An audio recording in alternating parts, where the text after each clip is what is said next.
Atlanta was supposed to be calm that night, but around 3 a.m. everything changed. News broke that no parent should ever hear. King Harris, the son of rap icons T.I. and Tiny, was clinging to life in the ICU. Machines beeped around him, trying to keep his weak body alive, while doctors muttered the words every family fears: prepare for the worst.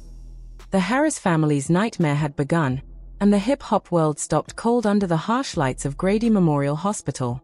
Sirens blared, nurses scrambled, and chaos filled the room as staff tried to keep King from slipping away.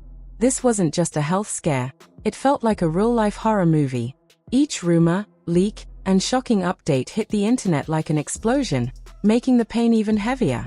Tiny collapsed in the hallway, her screams echoing through the hospital as nurses tried to hold her up.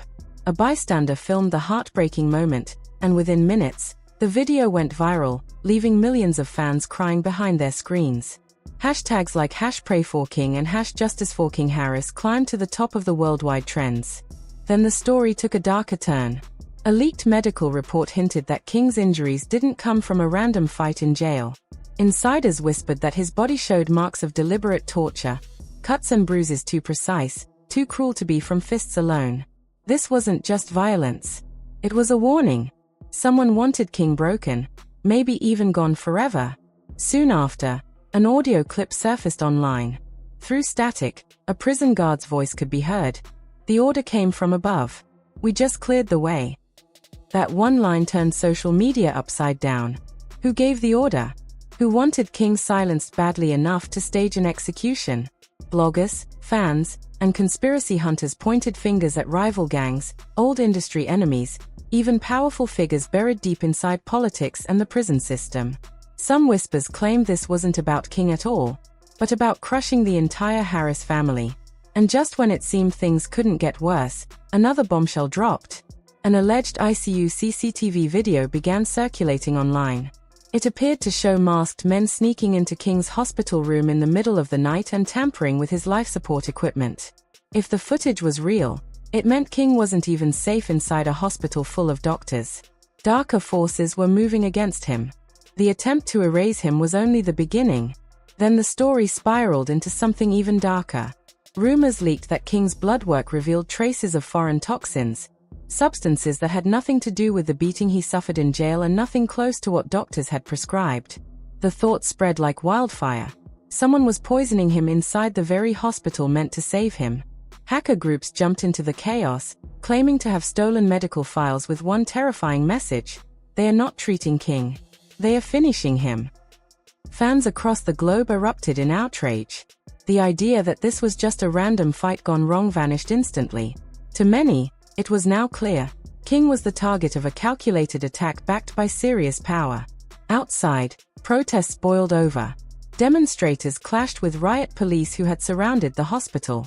Clouds of tear gas choked the air as Atlanta's streets descended into a battlefield. Social media was on fire with live streams, showing every explosion, every scream, every tear as thousands tuned in to watch the city rage over King's fate. By morning, the situation was no longer only about a teenager's fight to stay alive. It had become a global war of narratives. Some insisted King was suffering for the sins of his father. Others pushed theories of a massive industry plot, a conspiracy to silence him before he could reveal secrets too dangerous to share. With every rumor, every leak, every cry from the ICU, the truth blurred further. The only certainty was that King Harris was caught in a storm far greater than himself, one capable of shattering not only his family but the entire music industry. As dawn broke over Atlanta, the nightmare only grew heavier. King's status slipped from critical but stable into something far more frightening. Doctors whispered about organ failure, while nurses rushed in and out with trays of emergency drugs. Each sharp beep from the machines attached to his fragile body felt like another dagger to his family's hearts. At 5 a.m., T.I. and Tiny were called into a private room. There, they were told words no parent should ever hear. If his condition doesn't improve soon, we may have to discuss letting him go. That one line shattered them completely. Tiny collapsed, screaming so loud that hospital staff said her cries shook the entire floor. Witnesses claimed she fainted and had to be treated herself. A secret recording of her breakdown leaked online, flooding millions of timelines and turning the internet into a river of tears. It wasn't just grief people saw, they felt it raw and unfiltered, as if the whole world was forced to watch a mother's soul being ripped away in real time. But even then, the nightmare twisted further. Another confidential report emerged, hinting that King's bloodstream carried traces of a strange substance not tied to any treatment given by his doctors. Analysts ruled out common drugs, suggesting this was no accident, it was sabotage. Someone had tampered with his foreline, slipping poison into his body while he lay unconscious. That revelation hit the internet like dynamite, sparking hashtags like #ICUBreach and #ProtectKingHarris as fans demanded to know how the son of one of hip-hop's biggest names, a high-profile patient in one of Atlanta's busiest hospitals, could be left so exposed. Then, as if to confirm everyone's worst fears, anonymous accounts leaked more footage. This time, a supposed CCTV clip appeared to show two hooded figures sneaking into King's ICU in the middle of the night. One leaned over his bed, while the other kept watch at the door. The clip cut before revealing more, but the message was clear. Someone wasn't just trying to hurt King. They wanted him gone. The attack hadn't stopped in jail. It had followed him into the hospital. Meanwhile, chaos outside the building escalated. Fans and protesters flooded the streets, chanting, crying, and lifting signs that read "Justice for King." Some carried candles, their flames flickering in the cold air, while others screamed until their voices broke. The atmosphere outside Grady Memorial felt less like a hospital and more like a battlefield. Helicopters hovered above, police in riot gear held the line, and news reporters swarmed the scene, capturing every scream, every tear, every flash of anger, blasting the Harris family's pain to the world. Inside that storm, the family itself began to fracture. Tensions exploded as Tiny's relatives reportedly accused T.I. of bringing this curse onto them with his past choices. T.I. fired back, shouting, "This ain't karma. This is murder." The heated clash, caught on camera, spread like wildfire, pouring gasoline on an already raging online debate. The internet divided deeper than ever. Half convinced King was the victim of a dark conspiracy, the other half insisting the family was paying for old sins. Then came the most chilling leak yet, not from a nurse, not from a hacker, but allegedly from a high-ranking official inside Georgia's prison system. In a muffled phone call, a voice could be heard saying, "If the boy talks, everything collapses. He can't leave that bed alive." Those words froze the world. Suddenly, this wasn't just about King being punished because of who his father was. Fans now believed King carried a secret so explosive that powerful people wanted him silenced forever. With red eyes and a broken voice, T.I. stood outside the hospital, telling cameras, "My son is a victim of a system that would rather silence him than protect him. This ain't no accident. This is planned." His words set off another storm online. Some rallied to his side, while others mocked him, saying he was milking tragedy for sympathy. But whether people believed him or not, one fact stood tall. The story of King Harris had transformed into a full-blown international scandal. The Harris family was living through hell, and the entire world was watching. Inside the ICU, the horror deepened further.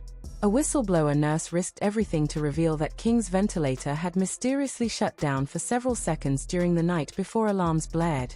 But when staff went to review the security footage from that exact moment, the files were missing. Outside, Atlanta boiled over.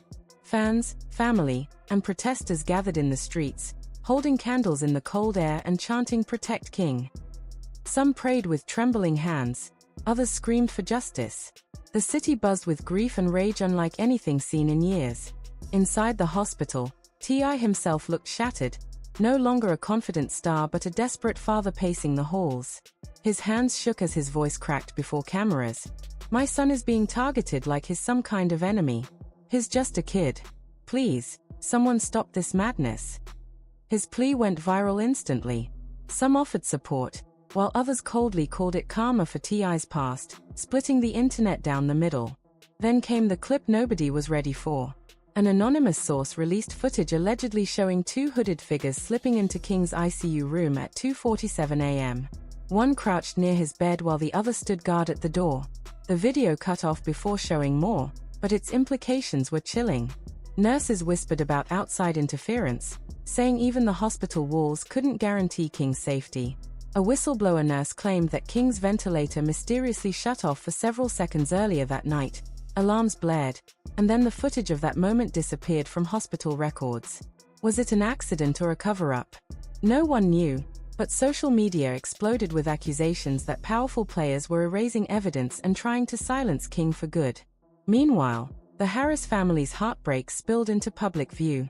Tiny was filmed outside the ICU doors, sobbing so hard she nearly collapsed, crying out, "Don't take my baby. Don't take him from me." The clip shattered millions of hearts online, replayed endlessly on TikTok and Instagram until it burned into people's minds. T.I., unable to contain his rage, allegedly punched walls, screamed at doctors, and accused the hospital of hiding the truth. Witnesses said his anger was so intense that security had to intervene after he hurled a chair across the floor. Those images spread instantly, showing not just a father fighting for his son's life, but a man at war with a system he believed was trying to destroy his family. The rap world had never witnessed anything like this. By the time night fell, Atlanta was on high alert. Grady Memorial Hospital no longer resembled a place of recovery, it looked like a war zone. Riot police guarded every entrance, helicopters hovered above, and thousands of supporters crowded the streets with candles and signs, chanting, "Justice for King." This wasn't just about watching anymore. The world was demanding the truth. Inside the hospital, the atmosphere was unbearable. King's health collapsed to its lowest point. His lungs were failing, his kidneys were shutting down, and with each passing hour, he slipped closer to death. Doctors delivered the most heartbreaking warning any family could face: prepare for the worst. When that phrase leaked, it raced across the internet like a thunderbolt, sparking a global panic. The hashtag #PrepareForKing surged to the top of worldwide trends within minutes. The culture shook to its core, and now the world was locked in, watching every moment as the storm unfolded.